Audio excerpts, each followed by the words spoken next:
এখন দেখবেন আইনি সমস্যা ও এর আলোচনা নিয়ে বিশেষ অনুষ্ঠান আইন কানুন।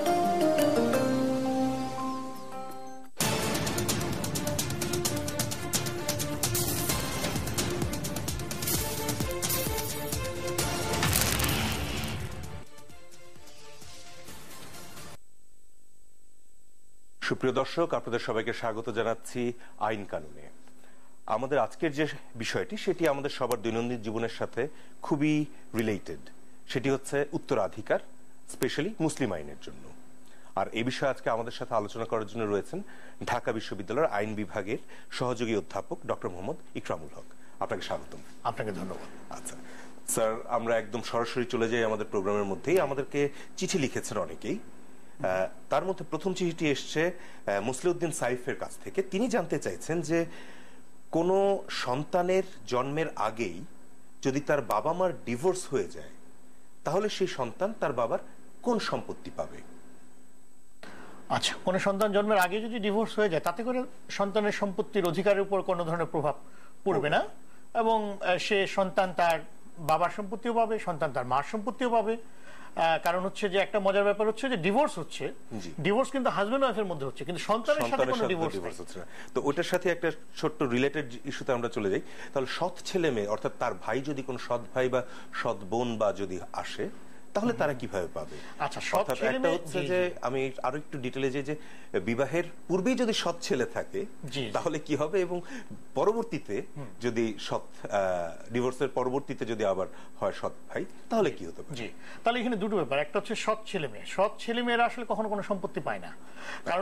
কারণ মুসলিমতে যে নিয়মটি, আইনটি, সেটি হচ্ছে যে প্রত্যেকে তার বাবার কাছ থেকে সম্পত্তি পাবে, প্রত্যেকে তার অরিজিনাল মার কাছ থেকে সম্পত্তি পাবে। অর্থাৎ পিতৃতান্ত্রিক নিয়মে এটা চলবে।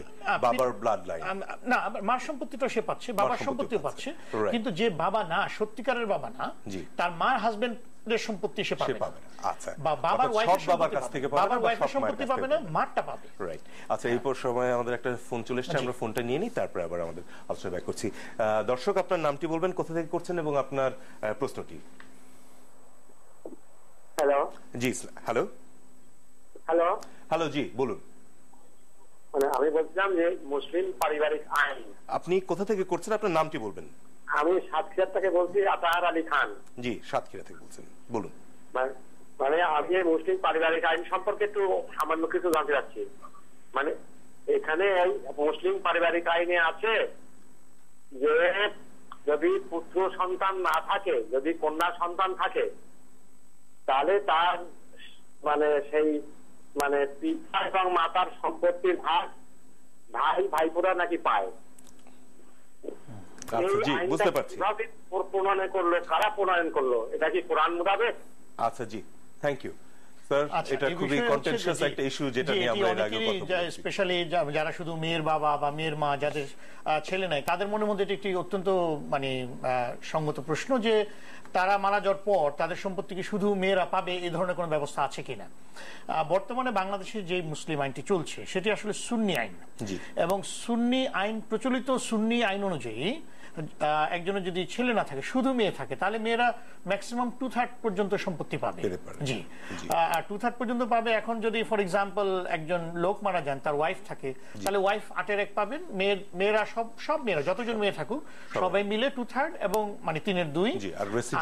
বাকি অংশটা আসলে চলে যাবে আসাবা, একটা গোত্র আছে, আসাবা গোত্রের মধ্যে পরে হচ্ছে ভাই, চাচা, ভাইয়ের ছেলে বা ইভেন চাচাতো ভাই, ওদিকে চলে যাচ্ছে। আচ্ছা, এখন স্যার আরেকটি চিঠি এসছে আমাদের কাছে। এটি করেছেন শ্যামলী থেকে তারিকুল ইসলাম সাদমান। তিনি জানতে চাচ্ছেন, আচ্ছা তার প্রশ্নটিতে যাওয়ার আগে আমরা চলে যাই, আরেকটা ফোন এসছে, সেই ফোনে চলে যাই। জি দর্শক, আপনার নামটি বলবেন, কোথা থেকে করছেন এবং আপনার প্রশ্নটি।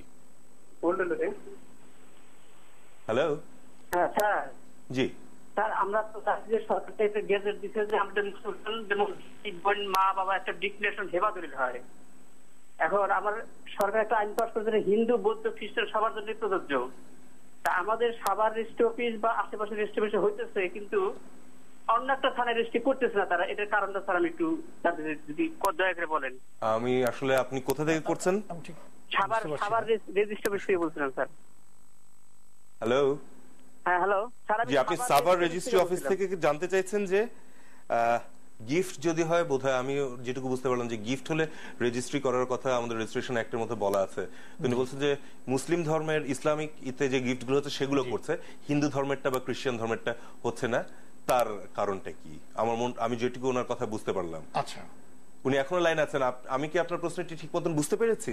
জি স্যার, মানে কিছু কিছু জায়গায় করতেছে, কিছু কিছু জায়গায় করতেছে না। মানে আমাদের ডিক্লারেশন হেফাজতের খরচ কম, যার কারণে কিছু কিছু জায়গায় করে আর কিছু কিছু জায়গায় করতেছে না। যার ফলে এটুকু জানা যাবে স্যার। আচ্ছা, কেন এটা আসলে এটা আইনের একটা হচ্ছে? ক্লারিফিকেশন দরকার। এটা এই ধরনের এটা যদি কোথাও যেসব জায়গায় হচ্ছে না, যেহেতু সরকার থেকে আইন করে দিয়েছে যে এটা করতে হবে, তাহলে আমার মনে হয় সবার পক্ষের জন্যই এটা বাধ্যতামূলক।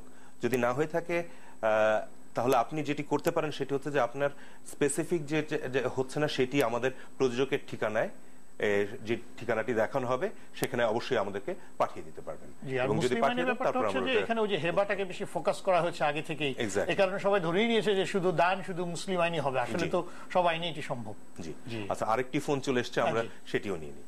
জি দর্শক, আপনার নামটি বলবেন, কোথা থেকে করছেন এবং আপনার প্রশ্নটি। হ্যালো, জি আমি রাজারবাগ পুলিশ লাইন থেকে আজিজ বলছিলাম। জি বলুন, আপনার প্রশ্নটি বলুন। আমার প্রশ্নটি হলো যে আমি কোন মহিলা যদি প্রথম স্বামীর ঘর থেকে প্রথম স্বামী মারা যায়, মারা গেলে যদি অন্য জায়গায় যে বিয়ে হয়, বিয়ে হওয়ার পরে ওই মহিলার যদি প্রথম ঘরে কোনো ছেলে সন্তান না থাকে, কোনো উত্তরাধিকারী না থাকে, পরবর্তী ওই দ্বিতীয় ঘরে যে বিয়ে হইলো ওই ঘরে যদি বাচ্চা সন্তান থাকে, জি, প্রথম স্বামীর ঘরের জমা জমি ওই ঘরের আচ্ছা বুঝতে পারছি মারা যাওয়ার পরে বাচ্চা পাবে কিনা? আচ্ছা, যে এই ক্ষেত্রে ওই প্রথম স্বামীর সম্পত্তি তার পূর্ব স্ত্রীর পরবর্তী ছেলে মেয়েরা কখনোই পাবে না। কারণ আমাদের এখানে একটি ফর্মুলা, সেটা হচ্ছে যে ছেলে মেয়ে যার নিজের ছেলে মেয়েরা সে সম্পত্তি পাবে। তো স্যার এখানে আমি একটা জিনিস যদি একটু করি, যে ফার্স্ট হাজবেন্ড যখন মারা গেলেন তার কোনো মানে ছেলে মেয়ে ছিল না, কিন্তু বিধবা হিসেবে তো তিনি কিছু সম্পত্তি পাচ্ছেন, সেটি তো তখন মায়ের হয়ে যাচ্ছে। তো পরবর্তীতে যখন তার অন্য ছেলে হবে সেটা মায়ের সম্পত্তিটুকু যেটুকু সেটা তার নিজের মা হিসেবে ওইভাবে ওখান থেকে কখনো ওইভাবে ডাইরেক্টলি তার মৃত প্রথম স্বামীর কাছ থেকে কিছু আসবে না, তার নিজের ছেলে মেয়ে তার কাছ থেকে সম্পত্তি পাবে। Right, great. আচ্ছা স্যার, এখন আমি তাহলে প্রশ্নটাতে চলে যাই। এটি একটি ইন্টারেস্টিং প্রশ্ন সাদমান সাহেব যেটি করেছেন, সেটা হচ্ছে যে পাগল বা প্রতিবন্ধী সন্তানদের অধিকার বা তাদের যদি কোনো রকমের সন্তান থাকে তাহলে তাদের কি হতে পারে? তারা সম্পত্তি পাবে, এটাতে কোনো অসুবিধা নেই। মানে যদি কোনো মানসিক ভাবে প্রতিবন্ধী বলি বা বলি শারীরিক ভাবে প্রতিবন্ধী, তাদের সম্পত্তি পেতে কোনো বাধা নেই। বরং এখানে যেটি মুসলিম আইনে যেটি বলা আছে, ক্ষেত্র বিশেষে তাদের প্রয়োজন অনুসারে তার বাবা বা মা তাদেরকে গিফট বা হেবা করে দিতে পারে তার প্রয়োজন অনুসারে। সে হয়তো চলতে পারবে না, তার জন্য প্রবলেম আছে, এবং এই জন্য কিন্তু গিফটের বিধানটি রাখা হয়েছে। এবং এখানে আমি আর একটু কথা একটু বলি প্রসঙ্গত, আমাদের দেশে অনেক সময় দেখা যায় কি যে ওই যে গিফটের ব্যাপারটাকে মিসইউজ করা হচ্ছে। মানে যেটি দেখা যাচ্ছিল যার প্রয়োজন বেশি সেটার জন্য তাকে গিফট করা, সেটা না করে দেখা যাচ্ছে হয়তো এটা কাউকে একজনকে ঠকানোর জন্য বা আরেকজনকে বেশি দেওয়ার জন্য এটা করা হচ্ছে। এটা আসলে ঠিক না। তবে এখানে একটা ছোট জিনিস স্যার বোধহয় আমি একটু অ্যাড করি, যে কিন্তু হিন্দু আইনে বোধহয় জিনিসটা একটু আলাদা, যে পাগল বা প্রতিবন্ধীদের ওখানে আবার পুরোপুরি ভাবে তাদেরকে বঞ্চিত করার একটা রয়েছে। আচ্ছা, আরেকটি ফোন চলে এসেছে, আমরা ফোনটি নিয়ে নিই। সুপ্রিয় দর্শক, আপনার নামটি বলবেন, কোথা থেকে করছেন এবং আপনার প্রশ্নটি প্লিজ। খালেদা আক্তার, আমি গাজীপুর থেকে বলছি আর কি। জি, তো আমার বিষয়টা মুসলিম আইন নিয়ে, কিন্তু উত্তরাধিকারী আইন না। আমি কি ডিভোর্স সংক্রান্ত বিষয় নিয়ে কথা বলতে পারি? স্যার জি জি বলুন, কোনো অসুবিধা নেই। আচ্ছা ঠিক আছে, জি বলুন। যে আমার 2011 21শে জানুয়ারি বিয়ে হয় ফোনে, মানে ছেলে উপস্থিত ছিল না, ও মোবাইলে বিয়েটা হয়। আপনার ও ছিল জার্মানিতে, ওইখানেও অ্যারেঞ্জমেন্ট ছিল আর আমাদের বাসায় অ্যারেঞ্জমেন্ট ছিল। তারপর বিয়ে হয়ে যাওয়ার পর আমাদের মোহরানাটা ধার্য করা হয়েছিল 2.5 লাখ টাকা, ওটা গহনা বাবদ ওই দিনই পরিশোধ করা হয়। তো তার সাথে আমার ফোনে যোগাযোগ বেশ ভালোই ছিল। সে অগাস্টের 2 তারিখ আসে ওই বছরে, 2011 তারিখে আসে। আসার পর আপনার যাই হোক পারিবারিক ভাবে কিছু ঝামেলা ছিল, দুই ফ্যামিলির মধ্যে কিছু মতানৈক্য হয়। তো আমাদের হাজবেন্ড ওয়াইফের মধ্যে কোনো মানে মনোমালিন্য ছিল না। আমরা ওইভাবে প্রায় 20 দিনের মতো ছিলাম একত্রে। তারপর ও অগাস্টের 29 তারিখে চলে যায় আবার জার্মানিতে। তো আমাকে নিয়ে যাওয়ার কথা ছিল, কিন্তু তাদের ফ্যামিলির আপত্তি থাকার কারণে আমাকে নিয়ে যায় নাই। এই বিষয়গুলি নিয়ে সাধারণত মনোমালিন্য হয়। আচ্ছা, তারপর এখন এরা ডিসাইড করেছিল যে ডিভোর্স হবে, কিন্তু আমাকে বলে নাই এসব বিষয় নিয়ে। তো এর মধ্যে আবার আমি কনসিভ করেছি। কনসিভ করার পর এই বিষয়টা যখন ওরা জানলো, এই জন্য আমাকে ডিভোর্সের বিষয়ে তারা কোনো কথা বলেনি আর। তো তারা আমার সাথে মোটামুটি যোগাযোগ রেখেছে এই 3 বছর। আমিও তাদের সাথে যোগাযোগ রেখেছি, তাদের বাসায় গিয়ে থাকতাম। তারপর এই বছর সে এপ্রিলের 8 তারিখে আসে। জি। আসার পর আবার 21 তারিখ সে চলে যায়। তো আসার পর তার প্রথম কয়েকদিনের বিহেভিয়ারে বুঝতে পারি সে মানে আমার সাথে সংসার করতে চাচ্ছে না। আচ্ছা, আপনাকে কি এখনো ডিভোর্স হয়েছে? না, আমি আপনাকে বলি বিষয়টা কি, ডিভোর্স লেটারটা কিভাবে কি সেটাই জানতে চাচ্ছি আর কি। আচ্ছা, কিভাবে ঠিক আছে, জানলাম সেটা বলতে চাচ্ছি। আচ্ছা। তো আমি যখন ওকে জিজ্ঞেস করি যে কি সমস্যা, তখন সে বললো যে আমার পক্ষে তোমার সাথে থাকা সম্ভব না, আমি 3 বছর আগে তোমাকে জানাতাম। বুঝতে পারছি। তো উনি আপনাকে মোটামুটি মৌখিকভাবে জানিয়েছেন যে আপনাদের সাথে মানে আপনার সাথে তিনি আর সংসার করতে চাইছেন না, কিন্তু এখন হয়তো অফিশিয়ালি ডিভোর্সের কিছু হয়নি। গ্রেট। আচ্ছা, যে সে পাচ্ছে না। আচ্ছা, তারপর সে 20 তারিখে নোটারি পাবলিকের সামনে এফিডেভিট করে আমরা চলে গেছে 21 তারিখ, কিন্তু আমাদেরকে জানানো হয়নি। বলি আমরা কিন্তু ছিলাম, মানে আমার সাথে। আচ্ছা, আমরা এই পর্যায়ে ছোট্ট একটি বিরতিতে যেতে হচ্ছে। খালেদা আক্তার, আপনার কাছে আমরা ফিরত আসছি। আমরা বিরতির পরে আপনার প্রশ্নটি নিয়ে আবারও আলোচনা করছি। আপনি আমাদের সাথেই থাকুন। দর্শক, দেখা হচ্ছে বিরতির ওপারেই।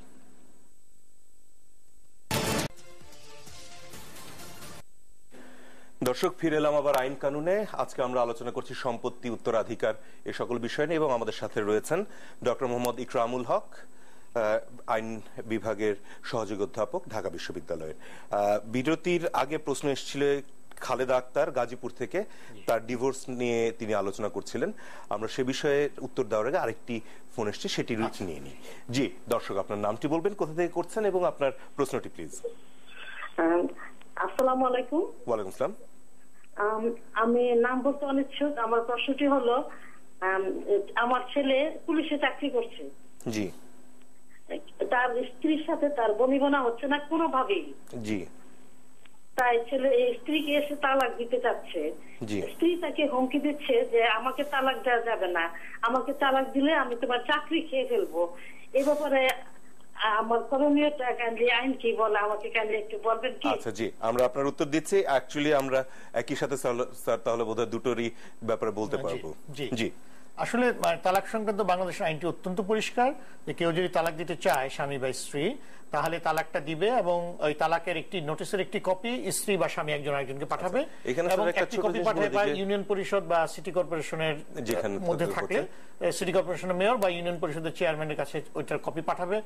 এবং তালাকটা কিন্তু সাথে সাথে কখনই কার্যকর হবে না। 3 মাস থাকবে। ওটি 30 দিনের মধ্যে একটি আডমিনিস্ট্রেশনের ব্যবস্থা করবে। যেটি আগেরটাতে জিজ্ঞেস করছিলেন যে এফিডেভিট করে গিয়েছেন একটি নোটারি পাবলিক। না, এফিডেভিট নোটারি এভাবে করে তালাক দেওয়ার কোনো পদ্ধতি আমাদের আইনে নাই, এটা খুব পরিষ্কার। আর আরেকটি যেটি ব্যাপার এখানে বোধহয় আমরা এমনি জাস্ট জানানো যায় যে মহিলাদের ব্যাপারে একটু আলাদা আছে, যে যদি ডেলিগেট, এখন বোধহয় সব জায়গাতেই এটা করে দিচ্ছে যে হাজবেন্ড ডেলিগেট না করলে তাদের নিজেদের। জি, এটি হচ্ছে যে কাবিননামায় 18 নম্বর ক্লজে আসলে, এবং এটা আসলে মেয়েদের যেটি করা উচিত যে বিয়ের সময়টি দেখা উচিত। আমার তো মনে হয় না যে বাংলাদেশে কোনো মেয়ে বিয়ের সময় এটি জানতে চায় যে আমার কি আদৌ কাবিননামায় ক্ষমতা আমি নিয়েছি কিনা, কিন্তু ওই ক্ষমতাটা নেওয়া থাকলে অনেক সুবিধা হয় পরবর্তীতে। আচ্ছা, আমরা একটু একটা জিনিস জানিয়ে রাখি। খালেদা আক্তার যিনি ফোন করেছিলেন গাজীপুর থেকে, যে আপনি আপনার পুরো সমস্যাটি যদি আমাদের ঠিকানায় কাগজপত্র সবকিছু সহ লিখিতভাবে চিঠির মাধ্যমে পাঠিয়ে দেন, তাহলে অবশ্যই আমরা আপনাকে একটা সমাধান বা সেটি আরো ডিটেইলে জানানোর চেষ্টা করব। ধন্যবাদ। আমরা এখন স্যার আবারও চলে যাই আমাদের আচ্ছা, এর মধ্যে আরেকটি ফোন চলে এসেছে, আমরা সেই ফোনটিও নিয়ে নিই। জি দর্শক, আপনি নাম বলবেন, কোথা থেকে করছেন, এবং আপনার প্রশ্নটি প্লিজ। আসসালামু আলাইকুম। ওয়ালাইকুম আসসালাম। অ্যাকচুয়ালি আমি খুলনা থেকে বলছি, আমার নাম শোয়েব। জি। আমার মেজো চাচা, আমরা চাচারা সহ, আমার আব্বু সহ আমরা 5 চাচা। তো আমার দাদু অনেক আগে খুলনাতে একটা বাড়ি কিনছিল, সেটা হলো আমার দাদির নামে এবং আমার মেজো চাচির নামে। তো আমাদের তখন জয়েন্ট ফ্যামিলি ছিল, অনেক আগে থেকে আমরা এখানে বসবাস করি। জি। তো যে কোনো একটা পর্যায়ে আমার চাচা, মানে এটা দাদি, আসলে আমার দাদি লেখাপড়া জানে না। জি। যার কারণে মানে আমার চাচা দাদির কাছ থেকে মানে ব্যবসার কথা বলে জমিটা লিখে নেয়। তো দলিলটার নকল আমার কাছে আছে। দলিলটায় লেখা আছে এইভাবে যে 20,000 টাকা ঋণ শোধ না করার শর্তে জায়গাটা লিখিয়া দিল অথবা এরকম একটা কিছু আর কি। জি। তো এখন এটা হয়েছে খুব সম্ভব 84 থেকে 86 সালে। তো এখন আপনার প্রশ্নটি কি? আমার প্রশ্নটি হলো যে আমরা কি আসলে আমাদের মানে এখন ওই জায়গাটা আমার মেজো চাচাই দখল করে, এখন কে আপনাদের এখানে কোনো অধিকার রয়েছে কিনা? জি জি, অধিকার রয়েছে। স্যার আপনি কিছু জানতে চাইছেন ওর কাছে? না, এটি যদি হেবা নিয়ম অনুযায়ী আইন অনুযায়ী করা হয়ে থাকে তাহলে তো হয়ে গেছে, তাহলে সেটাতে আর আপনাদের এখানে নাই। আর হেবার ক্ষেত্রে একটি জিনিস খুব গুরুত্বপূর্ণ, যেটা স্যার উনি যেটা বললেন আমার যেটা মনে হলো যে তার দাদা টাকা দিয়ে কিনেছেন কিন্তু জমিটি নাম আছে হচ্ছে দাদি এবং মেজো চাচির। আচ্ছা, তো আমি যদি even if I have financed it, আমি যদি এটাতে ফিনান্স করেও থাকি কিন্তু অন্য লোকের নামে যদি এটা রেকর্ড হয়ে থাকে তাহলে তো আর ওটা আমার সম্পত্তি হিসেবে বিবেচিত হবে। এটা বেসিক্যালি দাদি এবং ইতে যাবে। তো দাদি এবং মেজো চাচির নামে যদি থাকে এবং দাদি যদি তারপরে আবার এটাকে রাইটলি অর রংলি যদি কোন একটা দলিল করে তার চাচার কাছে দিয়ে থাকে তাহলে তো সেখানে আসলে আমাদের বোধহয় খুব কিছু করার নেই। এরপরে যদি আপনার আরো কোনো প্রশ্ন মানে এই বিষয়ে ক্লারিফিকেশন লাগে তাহলে অবশ্যই আমাদের প্রযোজকের ঠিকানায় চিঠি পাঠিয়ে দিবেন ওই দলিলের সহ এবং পুরো ঘটনাটি বিস্তারিতভাবে বর্ণনা করে আমরা অবশ্যই আপনার প্রশ্নের উত্তর দিব। শোয়েব সাহেব, ধন্যবাদ আপনাকে আমাদের সাথে থাকার জন্য। আচ্ছা স্যার, এখন আমি একটা ছোট্ট প্রশ্ন অনেকক্ষণ ধরে করতে চাচ্ছিলাম। এটা অনেকেই আমাদের এখানে করেন যে মনে করুন যে 4 জন ছেলে মেয়ে আছে কোন একজন ফ্যামিলির, তো তাদের মধ্যে কোন একজনকে বাবা মারা যাওয়ার আগে বা মা মারা যাওয়ার আগে সম্পত্তির কিছু একটু দিয়ে গিয়েছেন। আচ্ছা, মানে দান করে গিয়েছেন, যেভাবে হোক সেটা দান করে হোক মানে করে দিয়ে গিয়েছেন। এখন পরবর্তীতে এইটার সাথেই অনেকটা রিলেটেড আমাদের প্রশ্নের সাথে, পরবর্তীতে এই বাকি যে ছেলেমেয়েরা থাকলো তাদের কি ওই সম্পত্তির উপরে কোনো অধিকার বা কোনো কিছু তারা চাইতে পারবেন? তারা কিন্তু কেউ জানতেন না এই বিষয়টি। আচ্ছা আচ্ছা স্যার, এটার উত্তরের সাথে সাথে আরেকটা ফোন আছে, সেটাও আমরা নিয়ে নিই। জি দর্শক, আপনি কোথা থেকে করছেন, আপনার নামটি এবং আপনার প্রশ্ন। আসসালামু আলাইকুম। ওয়ালাইকুম আসসালাম। জি, আমি রিকাবি বাজার মুন্সিগঞ্জ থেকে কামরুল ইসলাম জাহাঙ্গীর বলছি। জি, আমার কোশ্চেনটা হচ্ছে আমাদের এখানে এক লোক একাধিক বিয়ে করছে, আগে ঘরের সন্তানেরা 9টা ছেলে আর 5টা মেয়ে, এবং পরবর্তী সংসারে 3টা মেয়ে। তো ওই আগের ঘরের ছেলেপুলেরা অনেক বড় প্রভাবশালী বাবা থাকতেই ওই ছোট মেয়েদের অনেক জুলুম অত্যাচার করতো।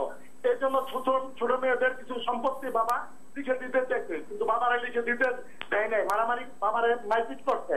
এরপরে বাবা আশেপাশের লোকজন লেখা বলছে যে এই সম্পত্তিগুলি এই মেয়েদের, কিন্তু লেখা দিতে পারে না, মৌখিক ভাবে নাম করে গেছে। এখন মেয়েরা এই সম্পত্তি মেয়েরা দখলে আছে, বর্তমানে চাষাবাদ করতেছে, কিন্তু ওই ছেলেরা জুলুম অত্যাচার করে মেয়েদেরকে দখল উচ্ছেদ করতে চাইতেছে এবং আদালতে একটা বাধারা মামলা করছে এবং ওইখানে তারা ইনজেকশন দিচ্ছে যে এই সম্পত্তিতে আমরা যাতে মেয়েরা প্রবেশ করতে না পারে। অথচ মেয়েরা বর্তমানে দখলে আছে। এই পক্ষের ওই স্থানীয় পৌরসভা এবং পুলিশ প্রশাসন সবাই অবগত, এবং আদালতের এডিএম কোর্টে একটা মামলা আছে 140 ব্যাগ জারি করে ওই মেয়েরা নির্বিঘ্নে চাষাবাদ করতেছে। কিন্তু সব ভাইয়েরা জুলুম অত্যাচারের মাত্রা এতই বাড়াই দিচ্ছে এবং এখন তারা এই মেয়ের স্বামীদেরকে এবং মেয়েদেরকে হত্যার গুমের হুমকি দিচ্ছে বিভিন্ন। জি, বুঝতে পারছি আপনার প্রশ্নটি, আমরা বুঝতে পারছি যে এই ক্ষেত্রে এই দ্বিতীয় ঘরের যে 3 মেয়ে আছে তাদের কি প্রতিকার বা এই বিষয়ে আপনি জানতে চাইছেন। আমরা আপনার প্রশ্নের উত্তরটি দিচ্ছি, কিন্তু তার আগে নিয়ে নিচ্ছি ছোট্ট একটি বিরতি। দেখা হচ্ছে বিরতির অপর পারেই, আমাদের সাথেই থাকুন। দর্শক, ফিরে এলাম আবার আইন কানুনে। আমি অনিক হক রয়েছে আপনাদের সাথে এবং আমাদের সাথে রয়েছেন ডক্টর ইকরামুল হক। আমরা কথা বলছি সম্পত্তি, উত্তরাধিকার, এই সকল কিছু নিয়ে। তো শেষ মুহূর্তে আমাদের শেষ বিরতির আগে ফোন এসেছিল হচ্ছে মুন্সিগঞ্জ থেকে, কামরুল সাহেব ফোন করেছিলেন। তার প্রশ্নটি যেটি ছিল যে দ্বিতীয় ঘরের মেয়েরা বোধহয় প্রথম ঘরের ক্ষমতাশালী। আসলে ওখানে তো দান সংক্রান্ত একটি বিষয়, আমাদের প্রচলিত আইন অনুযায়ী আসলে মুখে মুখে দান করলে আসলে মৌখিক দানটা আসলে কোনো মানে কাজের দান হিসেবে কাউন্ট হবে না। আর তার আগে স্যার আমি আরেকটা প্রশ্ন যেটা জিজ্ঞেস করছিলাম যে কোনো একজনকে হয়তো পক্ষপাতিত্বর কারণে হোক বা কোনো কারণে হোক যে সম্পত্তি দিয়ে গিয়েছেন, অন্য সন্তানরা জানেন এখন কি হবে। যে এই সংক্রান্ত নিয়ম হচ্ছে আসলে এখানে কয়েকটি কথা আমি বলতে চাই। একটি হচ্ছে যে গিফটের বিধানটা ইসলামিক আইনে রাখা হয়েছে যাতে কোনো ক্ষেত্রে কোনো অন্যায় হলে সে অন্যায়টাকে রেমেডি দেওয়ার জন্য, গিফটের মাধ্যমে নতুন করে অন্যায় করার জন্য না। তো সুতরাং যদি এমন হয় যেমন কোন একটা কারণে কোন একটা ছেলে মেয়েদের মধ্যে কারো অবস্থা হয়তো খারাপ, হয়তো তার জন্য আর একটু বেশি কিছু দেওয়া দরকার, এটা যদি কখন মনে হয় তাহলে সে তখন সেখানে গিফট হয়তো করে দিতে পারে। কিন্তু যদি এটি এমন হয় সেটি সবাইকে জানিয়ে সম্মতির ভিত্তিতে করতে হবে, সবাইকে জানাতে হবে। এটি এখানে একটি প্রচলিত একটি আইনের সাথে একটু ইন্টারপ্রিটেশনের দরকার আছে, কারণ আমাদের বর্তমানে প্রচলিত আইনে এটি ধারণা করা হয় যে দান করার সমস্ত ক্ষমতা আছে এবং এটি সুন্নি আইনে হয়তো দেয়া আছে, দান একজন চাইলে তার সমস্ত সম্পত্তি দান করে দিতে পারে। কিন্তু সত্যিকার অর্থে এখানে একটি হাদিস আছে যেখানে পরিষ্কারভাবে বলে দেওয়া আছে যে একজন উত্তরাধিকারীকে কম দেওয়ার জন্য অন্যজনকে অন্যায়ভাবে কখনোই বেশি সম্পত্তি গিফট করলে সেই গিফট বৈধ হবে না। মানে বঞ্চিত করার উদ্দেশ্যে যদি করে তাহলে সেটি হবে। বঞ্চিত করার জন্য অন্যজনকে যদি গিফট করে দেয় তাহলে সেটা কিন্তু বাতিল হয়ে যাবে এবং এটি কিন্তু হাদিসে বলে দেওয়া আছে, বুখারী শরীফ হাদিসে এটি পরিষ্কার আছে। কিন্তু এটি অত্যন্ত দুঃখজনক যে এই সাবজেক্টে, কিন্তু তার আগে আরেকটা ফোন নিয়ে নিই। দর্শক, আপনার নামটি বলবেন, কোথা থেকে করছেন এবং আপনার প্রশ্নটি খুব সংক্ষেপে। জি, একটু সবগুলো প্রশ্ন করার সময় দিয়ে দয়া করে যে আমার যেটি অর্থাৎ আমার দাদির জীবিত অবস্থায় 2003 জায়গা কিনে দিয়েছে, কিন্তু এখন দেখা যাচ্ছে যে এক চাপ্তবাহী ওনার জায়গা 2 চাপ্তবাহী বাচ্চারা 2 জনের মধ্যে পুরো জায়গাটা উনি নিজে বিক্রি করে দিয়েছে এবং নাবালকের জায়গা নাবালকের নামে নামজারি করা আছে, খাজনাপত্তি দেওয়া আছে। এটা ব্যাপারে কি করা যায়? আচ্ছা জি, নাবালকের সম্পত্তি নিয়ে। জি নাবালকের সম্পত্তি নিয়ে তার মানে অভিভাবক যিনি আছেন, আইনগত অভিভাবক, তিনি ডিল করবেন। গার্ডিয়ান অ্যাড লাইটেম বলে আমরা যাদেরকে বলি, যে অভিভাবক আছেন তার। এখন মানে এমন যদি হয়, প্রশ্নটা কি, উনি কি জানতে চাচ্ছেন যে নাবালকের সম্পত্তিকে কিভাবে রক্ষা করা যাবে? হয়তো কিভাবে রক্ষা করা যাবে এখন যদি গার্ডিয়ান মানে ওনার কথা শুনে রক্ষক টাইপ হয়ে যাচ্ছেন আর কি। হ্যাঁ, সেক্ষেত্রে মানে কোর্টে গিয়ে কোর্ট মানে যদি এটি প্রমাণ করা যায় যে রক্ষক ভক্ষক হয়ে যাচ্ছেন, তখন কোর্টে একটি মামলা করলে এবং কোর্ট তখন অন্য একজন ব্যক্তিকে গার্ডিয়ান্স অ্যাক্ট অনুযায়ী আমাদের আইনে সেই বিধান বলে দেওয়া আছে এবং আইনটি অত্যন্ত ভালো আইন। আচ্ছা, আর আরেকটা যেটা জিনিস আছে সেটা হচ্ছে যে যেহেতু বুঝতে পারছি যে নাবালক, এখন নাবালকের তো নিজের পক্ষে যাওয়াটা সম্ভব না। এখন নাবালকের পক্ষে কি কেউ যে কোর্টে যেতে পারবেন? মানে মনে করেন যে একটা 7-8 বছরের বয়সের বাচ্চাকে আমি দেখতে পাচ্ছি যে তাকে বঞ্চিত করছে তার কোনো একজন আত্মীয় বা যে গার্ডিয়ান হিসেবে ওখানে রয়েছে। এখন আমি তার প্রতিবেশী হিসেবে বা কোনো কিছু হিসেবে কি আমি যে কোর্টে বিষয়টা উপস্থাপন করতে পারবো? থাকলে সেখানে লুকাস স্ট্যান্ডি এটাকে বোধহয় এই ক্ষেত্রে অনেকটা কি করা হয়। আচ্ছা, আরেকটি ফোন এসেছে, আমরা ফোনটি নিয়ে নিই। জি দর্শক, আপনার নামটি বলবেন, কোথা থেকে করছেন এবং আপনার প্রশ্ন। আসসালামু আলাইকুম। যে আমি আমার একটু আগে কথা বলছিলাম, আমার প্রশ্নের জবাবটা কি পুরোপুরি বুঝতে পারিনি। রাজারবাগ পুলিশ লাইন থেকে আজিজ বলছিলাম।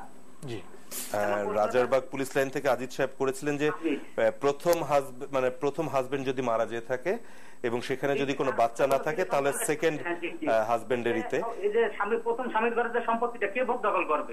প্রথম হাজবেন্ডের যদি মারা যেয়ে থাকে কোনো মানে সন্তান ছাড়া, তাহলে তার স্ত্রী পাবেন হচ্ছে 8 ভাগের 1 ভাগ। এবং তারপরে আর তার দ্বিতীয় একটা জিনিস আমি একটু পরিষ্কার করি, আমার মনে হয় আজিজ সাহেব বলতে চাচ্ছেন যে ডিভোর্স হয়ে গেছে, তো মারা গিয়েছেন, প্রথম স্ত্রী মারা গিয়েছেন, মানে ফার্স্ট হাজবেন্ড মারা গেছেন কখন? তার স্ত্রী থাকাকালীন, মানে স্ত্রী নাকি স্ত্রীর সাথে ডিভোর্স? না, ডিভোর্সের কোনো প্রশ্ন ছিল না। প্রথম স্ত্রী মানে স্বামী মারা গেছে, অন্য জায়গায় বিয়ে বসছে, প্রথম স্বামীর যে জমিটা ছিল কে ভোগ দখল করবে?